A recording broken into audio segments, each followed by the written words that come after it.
রাধে রাধে বন্ধুরা, রাজলক্ষ্মী ব্লগ চ্যানেলে তোমাদের সবাইকে অনেক স্বাগত। আর এই ভিডিওটা করছি আগের দিন রাত্রিবেলা আলু, ফুলকপি, আদা, টমেটো সমস্ত। দেখো বন্ধুরা, শুরুতেই আমি দেখালাম রান্না। আজকে সপ্তাহে একদিন আমি বেরোই, তো এই খাবারটা বাইরে যাবে আমাদের। এই খাবারটা বানিয়েছি, এটা বাইরে যাবে। এটার মধ্যে ভরবো।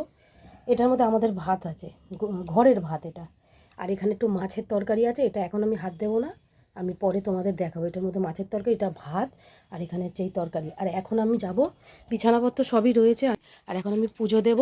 পুজো দিয়ে তোমাদের সঙ্গে আস্তে আস্তে আজকে সারাদিনে কোথায় যাচ্ছি, কি করছি, তোমাদের সঙ্গে অবশ্যই শেয়ার করব।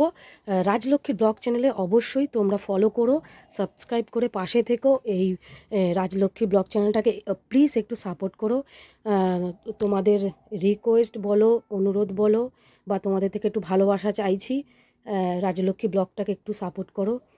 অনেক আশা নিয়ে আমি প্রত্যেকটা ভিডিওতে এখন বলছি, অনেক আশা নিয়ে আমি এই চ্যানেলটা খুলেছি।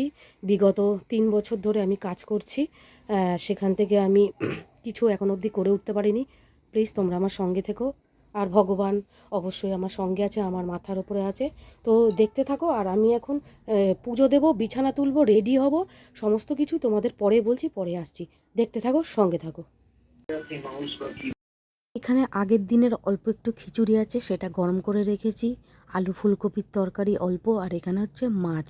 মাছটা হচ্ছে তেলাপিয়া মাছ ছিল, সেই তেলাপিয়া মাছটা আমি একটু ঝাল ঝাল করেছি। তো রান্নাবান্না সমস্ত কিছু কমপ্লিট করে নিয়েছি বন্ধুরা। আমি প্রত্যেক সপ্তাহে একদিন করে বেরোই, কয়েকজন মিলে আমরা একটা কাজের সঙ্গে যুক্ত আছি। আর সেই জন্য আজকে সকাল সকাল উঠে রেডি হয়েছি, সমস্ত কাজ কর্ম সেরেছি। এখন নিজে রেডি হব, দুটো খাবো, খেয়ে তারপরে বেরোবো। যদিও আমি এত সকালে খাই না, তো খেতে একটু কেমন যেন লাগে। এত সকালে খাওয়ার অভ্যাস না আমার, তো কোনো দিন 12টাও বেজে যায়। তো এখন যথারীতি আমি রেডি হয়ে গেছি, আমি এখন বেরোবো। খাওয়া দাওয়া সমস্ত কিছু কমপ্লিট। আর ছেলেকে আমি দিয়ে এসেছি মাসির কাছে, ওর মাসি ওকে দেখবে। আর আজকে সারাদিনের মতন বেরিয়ে পড়ছি, আর কখন আসবো জানি না। আমার পাশে বসে আছে এই আরেক বান্ধবী, আর আরেকজন আছে। তো আমরা 3জনে মিলে কাজটা করছি। ভালোবেসে করছি, ভালো লাগে তাই করছি, যতদিন পারবো করব। আর এইখানে দেখো আমার বান্ধবী কোথায় ঢুকে ভিডিও করছে।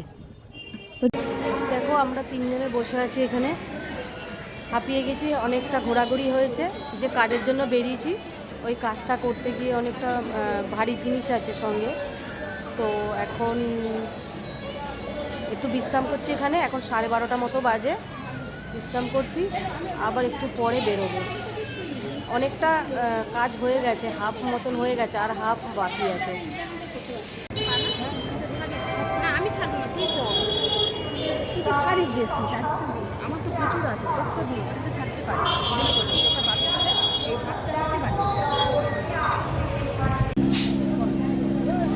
প্রথম লেবু, তারপর সম্পাবু, তারপর এরপর কি আছে আমি জানি না। যখন এই স্টেশনে আসি, আমরা এই দাদার কাছ থেকে ঘুগনি খাই। খুব সুন্দর ঘুগনি বানায়, খুব ভাল লাগে। প্রায় এসে এসে আমরা এরকম ঘুগনি খাই।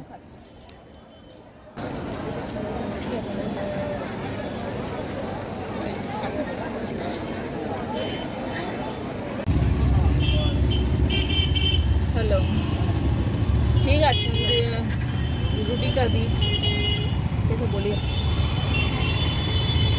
18 থেকে 19 বছরের দুটো মেয়ে ওপেন রোডে দাঁড়িয়ে সিগারেট খাচ্ছে। তো এটা পুরনো হয়ে গেছে ব্যাপারটা, আমি বহু বছর আগে এই ব্যাপারটা দেখেছি। তা আমরা কোন যুগে বাস করছি। বাড়ি ঢুকলাম 3:30 বাজে। দুটো থালা বাসন ছিল ঘরে, সেগুলো মাজলাম। এখন নাড়ি তো জ্বলছে, দুটো ভাত না খেলেই নয়, আমাকে খেতেই হবে। তো মাছের তরকারিটা দেখে তো আমার লোভ লাগছে, ভালোই হয়েছে, টেস্ট হয়েছে। সকালবেলা একটু ঝোল আলু দিয়ে খেয়েছিলাম, তো এখন নিয়ে নিলাম। সঙ্গে একটু ফুলকপি আছে, তো মাছটা দিয়ে শুকনো শুকনো খেয়েছি, কিন্তু দারুণ লেগেছে। তখন ভাত নিয়ে নিলাম, আর এখন একটু খাবো, না খেলে হবে না। আর ছেলেকে তো বললাম মাসির বাড়িতে দিয়ে এসেছি, আবার ভাই নয় দিয়ে যাবে, নয় আমাকে আনতে যেতে হবে। তো দেখা যাক কী করি। আর এদিকে দেখো একটা কাজ করে বসেছি, আমি পুঁটি মাছ দেখতে পেয়েছি, এত সুন্দর চকচক চক করছে, যে বললাম তো একটু দামটা জিজ্ঞাসা করলাম, বলাতেই তো সে রাজি হয়ে গেছে। তো যাই হোক, একটা দাম দর করে নিয়ে এসেছি। মাথায় হাত, এই এতগুলো পুঁটি মাছ আমাকে এখন খেয়ে দিয়ে কাটতে হবে। কান্না পাচ্ছে, যেটা আমি একদমই মানে করতে নারাজ। তো নিজে এনেছি তো করতে হবে। তা বন্ধুরা, আজকে রাজলক্ষ্মী ব্লগ চ্যানেলের ভিডিওটা এতটাই। ভালো থাকবে।